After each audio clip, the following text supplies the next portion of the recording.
Here are women making the tools that our men fight with, and doing it just as well as a man. American woman power is a reserve that can win this war.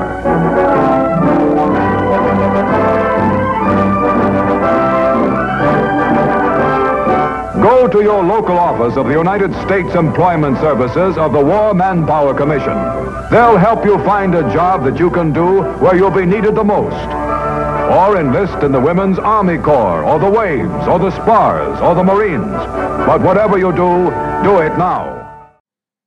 This is the story of Mary Silverman, an inspiring World War II Navy veteran. When I was young, I thought I would like to be a librarian because I like to read books a lot. I used to read several books a week and walk home from the library with books under both arms and read a lot, and I read very quickly, so I could read 100 words a minute, more than a page a minute.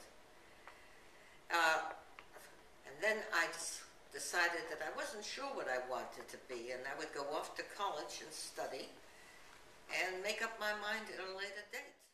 December 8th, 1941, Mary was 17 years old when America declared war on Japan. My father had served in the United States Army as a motorcycle sergeant for General Pershing in 1914. And in 1916, as a matter of fact, I have a picture of him on his Indian motorcycle in 1916. He stayed in until 1920, so he was in for 6 years. My brother, at the time I enlisted, was already in the Army with General Patch going from Marseille to Germany. And since I only had one brother and my father had served, I was interested in joining if anything I could do to help in World War II. When Mary turned 20, she joined the WWII, which stands for Woman Appointed for Voluntary Emergency Service, one of the many ways women got involved during the war and became a larger part of society. Training was vigorous, preparing the young woman for various types of jobs in the Navy.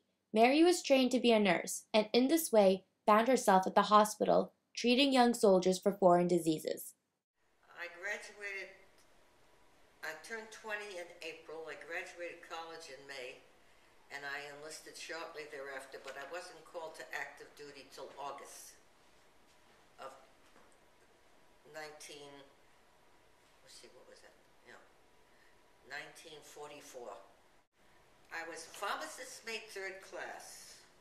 I was stationed in several places: Great Lakes Naval Hospital, Bethesda Naval Hospital, and in Chicago at a clinic, and then ended up at Great Lakes Naval Hospital as my final base.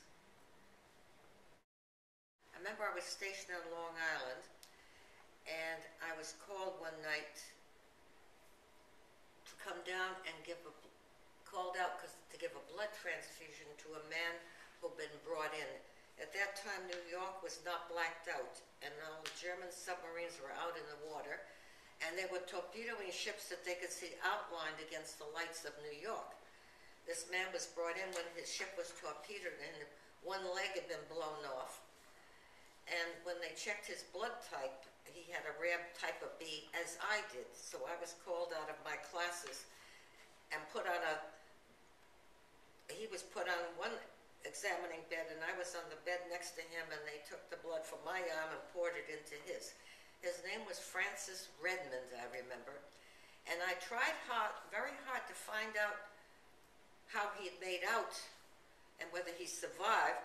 But 2 weeks later, I was transferred and shipped out to Great Lakes. And I never could find, even though friends checked on the computer, we could never find out what happened to Francis Redmond. Mary's family was lucky to have their son and daughter saved during the war. Not all families were as lucky as the Silvermans.